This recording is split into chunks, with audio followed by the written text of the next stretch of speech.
मैंने जून 2023 में स्टार्ट किया था। मैंने ग्रेजुएशन के बाद ही साथ में स्टार्ट कर दिया था और उसके 1 मंथ बाद से मैंने एग्जाम देने शुरू कर दिए थे। सबसे पहले मेरा एग्जाम था आरआरबी क्लर्क का एग्जाम था मेरा, तो वो मेरा हुआ तो नहीं, लेकिन एक प्रैक्टिस का एक्सपीरियंस हुआ मुझे। फिर उसके बाद मैंने कंटिन्यू किए एग्जाम्स देने और कुछ ऐसे एग्जाम्स थे जो मेरे थोड़े मार्जिन से रह गए थे, लेकिन अब 2 एग्जाम्स क्लियर हो गए हैं तो फिर वो सारा कवर अप हो गया।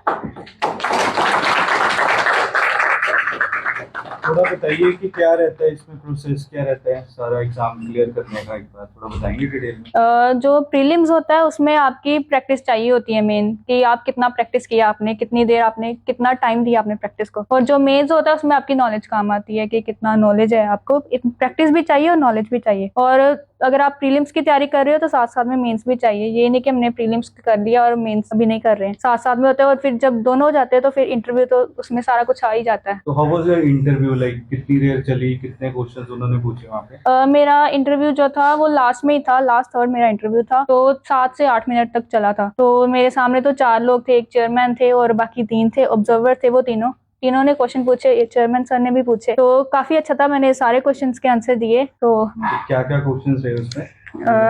सबसे पहले उन्होंने पूछा था कि इंट्रोडक्शन मेरी पूछी थी। तो उसके बाद उन्होंने पूछा, मैंने बीसीए कर रही है करा हुआ है, तो उन्होंने पूछा कि बीसीए कैसे हेल्पफुल हो सकता है। तो उसके बाद उन्होंने पूछा कि जैसे मैं पीओ सेलेक्ट हो जाती हूँ तो मेरे साथ में ब्रांच के साथ में एक नेशनलाइज्ड बैंक भी हो, तो उस क्या मैं ऐसा करूँ कि कस्टमर हमारे बैंक में ही आए, वहां ना जाकर हम कैसे अपने पोजीशन बढ़ा सकते हैं अपने बैंक की। और बाकी बैंकिंग के रिलेटेड भी पूछे थे कि डिजिटल लैंडिंग क्या होता है, और भी प्रायोरिटी सेक्टर लैंडिंग एक टॉपिक है बैंकिंग में। बैंकिंग जीके जिन्होंने पढ़े उनको पता होगा, उसका डिटेल में पूछा था उन्होंने। सर इंटरव्यू भी ठीक था, मतलब उन्होंने पहले मुझसे अपनी इंट्रोडक्शन ही पूछी थी, फिर बेसिकली मुझसे तो उन्होंने इकोनॉमिक्स रिलेटेड क्वेश्चन ही पूछे थे ज्यादा। ओके ओके, तो ये आपकी economics background? Yes sir. Okay, तभी उन्होंने फिर इकोनॉमिक्स रिलेटेड पूछे थे। बैंकिंग में तो मुझसे उन्होंने सिर्फ 2 ही क्वेश्चन पूछे थे, एक मॉनेटरी पॉलिसी और इन्फ्लेशन बेस्ड पर। वो ऑलरेडी आपने सारी चीजें यस सर, वो मैंने पढ़ी हुई थी।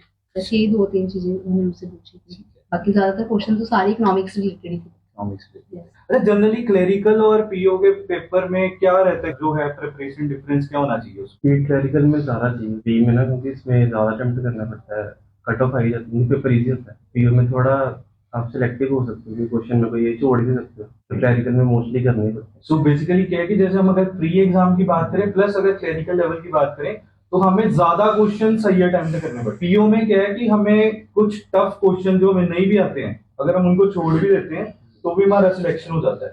बट क्लेरिकल में हमारी स्पीड के साथ ज्यादा से ज्यादा क्वेश्चन अटेम्प्ट करने पड़ते हैं, क्योंकि लेवल ऑफ क्वेश्चन थोड़ा कम होता है, तो हमें नंबर ऑफ अटेम्प्ट एक्यूरेटली ज्यादा देने पड़ेंगे।